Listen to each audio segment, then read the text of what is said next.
एक विचार करा. अनेक वर्ष आपलं आयुष्य एका कामात घालवल्यानंतर अचानक असं सांगितलं जातं की आता तुमची पात्रता सिद्ध करण्यासाठी एक परीक्षा द्यावी लागेल. कसं वाटेल? महाराष्ट्रातल्या हजारो वरिष्ठ शिक्षकांसोबत अगदी असंच काहीसं घडलंय आणि याच एका निर्णयामुळे एका मोठ्या संघर्षाला तोंड फुटलंय. चला समजून घेऊया नेमकं काय आहे हे सगळं प्रकरण.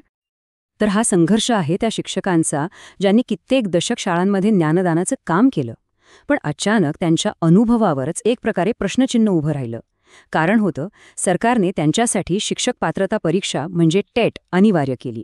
सोप्या भाषेत सांगायचं झालं तर ज्यांनी अख्ख्या पिढ्या घडवल्या त्यांनाच आता स्वतःची पात्रता पुन्हा एकदा सिद्ध करायला सांगण्यात आलं होतं. आणि साहजिकच या सगळ्या शिक्षकांमधून एकच प्रश्न विचारला जाऊ लागला, या वयात आम्ही पात्रता परीक्षा कशी देणार? हा फक्त एक प्रश्न नव्हता, तर त्यांच्या अनुभवाला आणि इतक्या वर्षांच्या सेवेला दिलेलं एक आवाहन होतं आणि त्यांची व्यथा मांडणारा हा एक सवाल होता. तर या संघर्षाचं मूळ होतं तरी काय?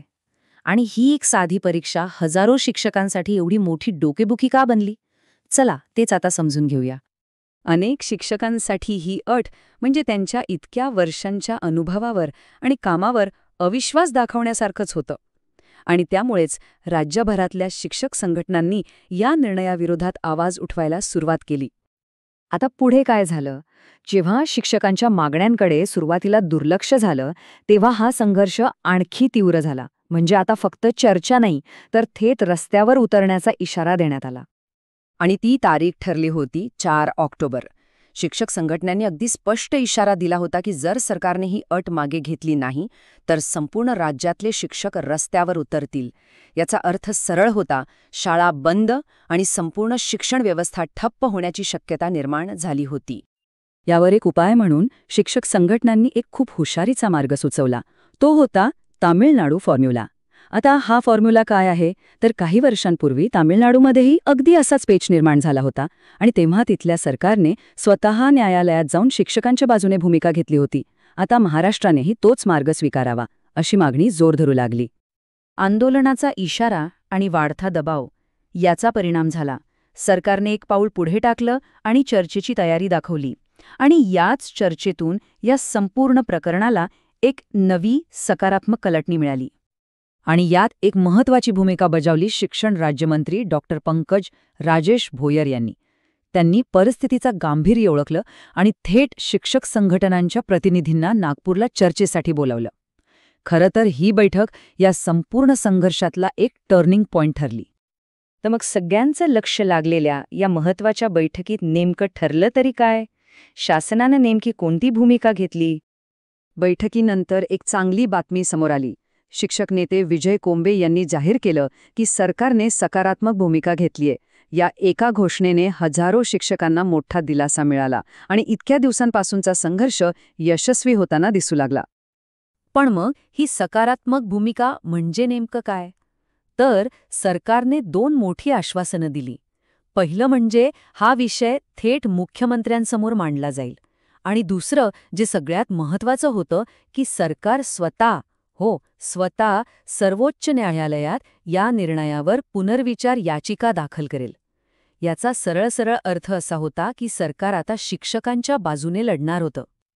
सरकारच्या या आश्वासनानंतर एक तात्पुरता तोडगा तर निघाला, पण हा विजय पूर्ण होता का? आंदोलन थांबलं, पण मूळ समस्या ती तशीच होती. तर या चर्चेचा ठोस परिणाम काय झाला ते पाहूया. जे आंदोलन 4 ऑक्टोबरला होणार होतं ते आता थांबवण्यात आलं आणि त्या बदल्यात शिक्षक संघटनांनी सरकारला आपलं आश्वासन पूर्ण करण्यासाठी 18 ऑक्टोबरपर्यंतची एक नवीन डेडलाईन दिली.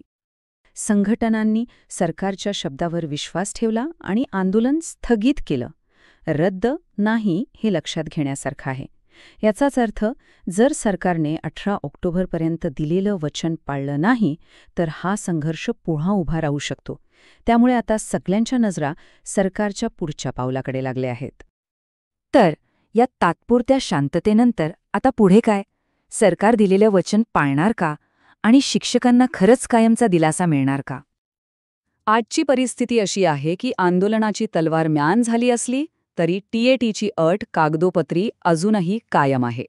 त्यामुळे या प्रकरणाचा अंतिम निकाल आता पूर्णपणे सरकारच्या कायदेशीर कारवाईवरच अवलंबून आहे.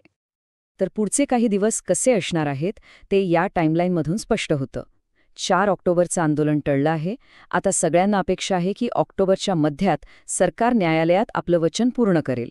आणि 18 ऑक्टोबर ही ती डेडलाईन असेल ज्या दिवशी हे ठरेल की हा संघर्ष संपला की पुन्हा सुरू होणार.